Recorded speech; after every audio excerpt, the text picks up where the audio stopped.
adalah gembalaku, takkan kekurangan aku. Ia membaringkan aku di padang berumput hijau. Bapak Ibu, Opa Oma sama saudari dan saudara yang terkasih dalam Kristus, selamat pagi. Salam jumpa lagi dalam Sabda Siap Saji edisi Minggu 30 Juni 2024, hari Minggu biasa yang ke-13. Marilah kita berdoa dalam nama Bapa dan Putra dan Roh Kudus. Amin. Ya Allah, Engkau telah mengutus Putramu untuk memberi hidup baru bagi kami. Kami mohon bangkitkanlah iman kami, agar kami memiliki keberanian untuk berbagi hidup dan talenta kami kepada sanak saudara kami yang berkekurangan. Dengan pengantaran Tuhan kami, Yesus Kristus Putramu, yang hidup dan berkuasa bersama Dikau dalam persatuan Roh Kudus Allah sepanjang segala masa. Amin. Inilah Injil Yesus Kristus menurut Markus. Inilah Injil Yesus Kristus menurut Markus. Dimuliakanlah Tuhan. Sekali peristiwa, setelah Yesus menyeberang dengan perahu, datanglah orang banyak berbondong-bondong, lalu mengerumuni Dia. Ketika itu Yesus masih berada di tepi danau. Maka datanglah seorang kepala rumah ibadat yang bernama Yairus. Ketika melihat Yesus, tersungguhlah Yairus di depan kaki Yesus. Dengan sangat ia memohon kepadanya, "Anakku perempuan sedang sakit hampir mati. Datanglah kiranya dan letakkanlah tanganmu atasnya, supaya ia selamat dan tetap hidup." Lalu pergilah Yesus dengan orang itu. Orang banyak berbondong-bondong mengikuti Dia dan berdesak-desakan di dekatnya. Ketika Yesus masih berbicara, datanglah orang dari keluarga kepala rumah ibadat itu dan berkata, "Anakmu sudah mati, apa perlunya lagi engkau menyusahkan guru?" Tetapi Yesus tidak menghiraukan perkataan mereka dan berkata kepada kepala rumah ibadat, "Jangan takut, percaya saja." Lalu Yesus tidak memperbolehkan seorang pun ikut serta, kecuali Petrus, Yakobus, dan Yohanes, saudara Yakobus. Dan tibalah mereka di rumah kepala rumah ibadat. Dan di sana Yesus melihat orang-orang ribut, menangis dan meratap dengan suara nyaring. Sesudah masuk, Yesus berkata kepada orang-orang itu, "Mengapa kamu ribut dan menangis? Anak ini tidak mati tetapi tidur." Tapi mereka menertawakan Yesus. Maka Yesus menyuruh semua orang itu keluar. Lalu ia membawa ayah dan ibu anak itu, dan mereka yang bersama-sama dengan Yesus masuk ke dalam kamar anak itu. Lalu Yesus memegang tangan anak itu seraya berkata, "Talita kum," yang berarti, "Hai anak, aku berkata kepadamu, bangunlah." Seketika itu juga anak itu bangkit berdiri dan berjalan, sebab umurnya sudah 12 tahun. Semua orang yang hadir sangat takjub. Dengan sangat Yesus berpesan kepada mereka supaya jangan seorang pun mengetahui hal itu. Lalu ia menyuruh mereka memberi anak itu makan. Demikianlah sabda Tuhan, terpujilah Kristus. Bapak Ibu, Opa Oma, saudara dan sama saudariku yang terkasih dalam Kristus, selamat pagi. Salam jumpa lagi dalam Sabda Siap Saji hari ini. Kita telah mendengarkan bacaan Injil pada hari Minggu biasa yang ke-13 yang diambil dari Injil Markus. Dalam Injil hari ini kita mendengarkan kisah tentang Yesus, Yairus dan anak perempuannya. Kita lihat Yairus datang kepada Yesus, meminta tolong Yesus untuk menyembuhkan anak perempuannya.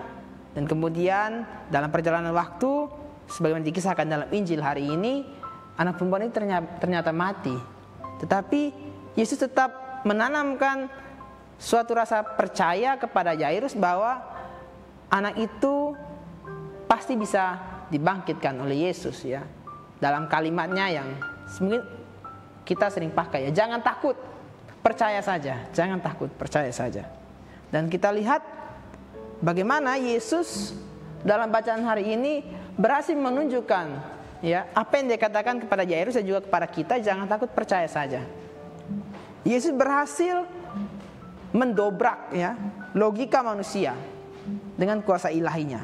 Kita tahu sendiri kalau secara logika, kalau orang sudah mati tentu tidak mungkin kan orang itu bangkit kembali, tidak mungkin. Secara logis tidak mungkin karena tubuhnya sudah mati. Dan tidak ada sampai sekarang alat medis yang mampu menunjukkan dan membuktikan bahwa orang yang meninggal itu bisa dibangkitkan kembali. Tidak mungkin. Namun Yesus dalam Injil hari ini ya menunjukkan hal yang sebaliknya. Ia mampu membangkitkan orang mati.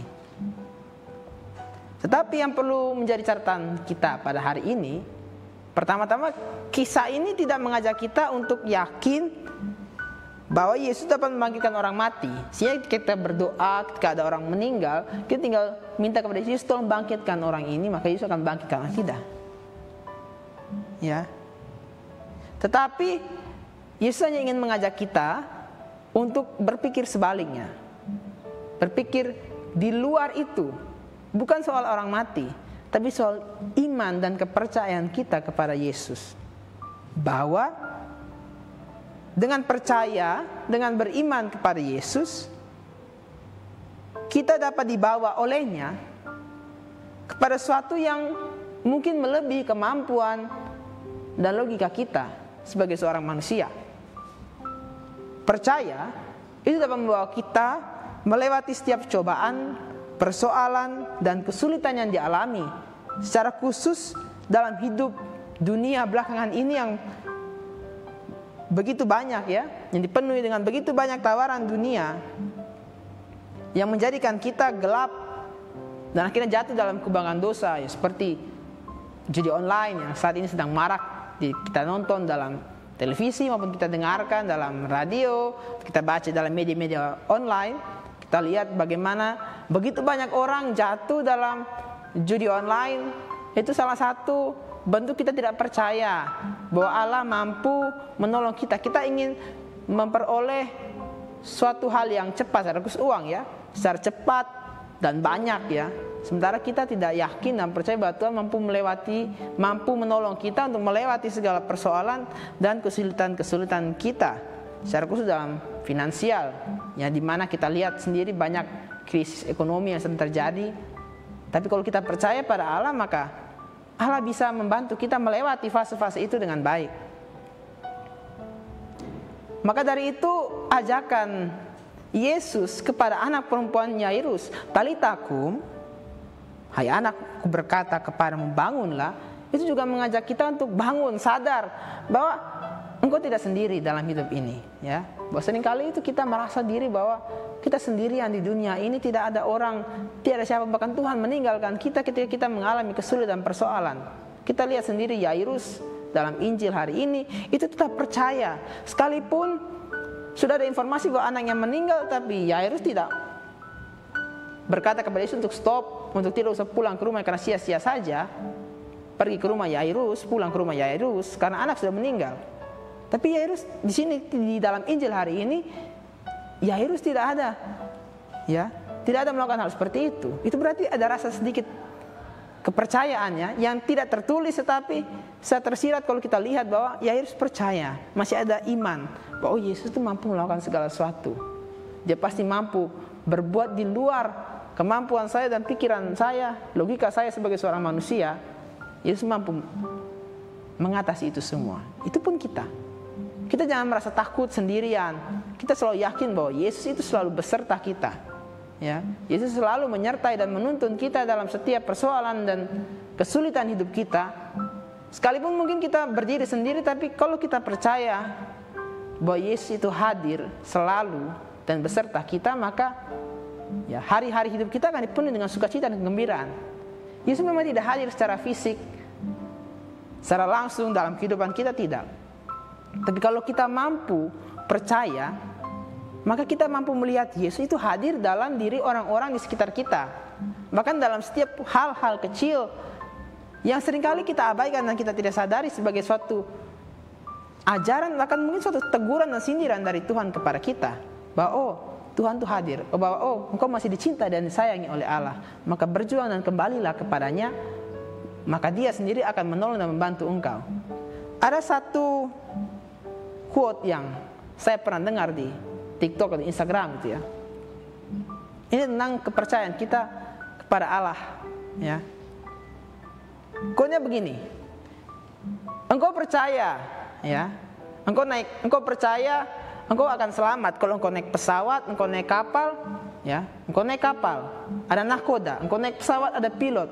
Engkau percaya engkau akan selamat sampai tujuan, padahal engkau tidak tahu ini pilot siapa. Engkau tidak kenal nahkodanya siapa.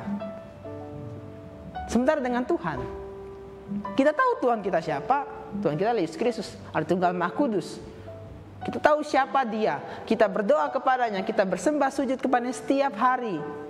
Dalam perayaan Ekaristia, dalam doa-doa devosi, dalam doa-doa pribadi, ya. Kita yakin dan kita percaya, kita tahu Dia Allah. Kita tahu Dia Maha Kuasa.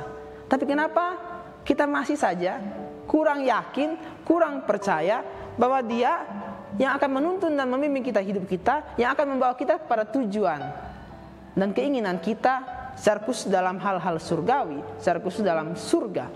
Bagaimana kita mau percaya, ya?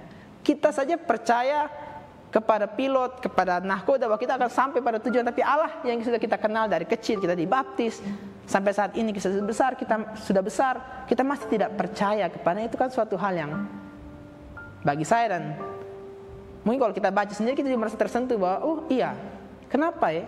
Kenapa sampai sekarang kita tidak percaya, kurang percaya. Mungkin kurang percaya bahwa Allah itu punya suatu rencana yang indah bagi hidup kita, ya. Kita harus yakin dan percaya bahwa Tuhan selalu punya rencana indah bagi kita. Tetapi sekali lagi, rencana Tuhan itu bukanlah rencana yang tercepat, bukanlah rencana yang termudah, bukanlah rencana yang tergampang, yang bisa kita lalui begitu saja. Tapi rencana Tuhan itu pasti yang terbaik. Maka dari itu marilah, seperti perkataan Yesus, Talita kum, bangunlah. Mari kita bangun, mari kita menyadari diri kita, mari kita mengakui kesalahan-kesalahan kita, mari kita berbenah diri. Mulai dari diri kita sendiri, mulai dari mungkin sikap hidup kita yang mungkin tidak sesuai dengan rencana Allah. Bukan hanya soal kepada Allah dalam hal berdoa, tapi mungkin dalam hidup kita, kepada sesama kita, dalam hidup masyarakat, di mana sesungguhnya Allah hadir dalam diri keluarga dan orang lain di sekitar kita.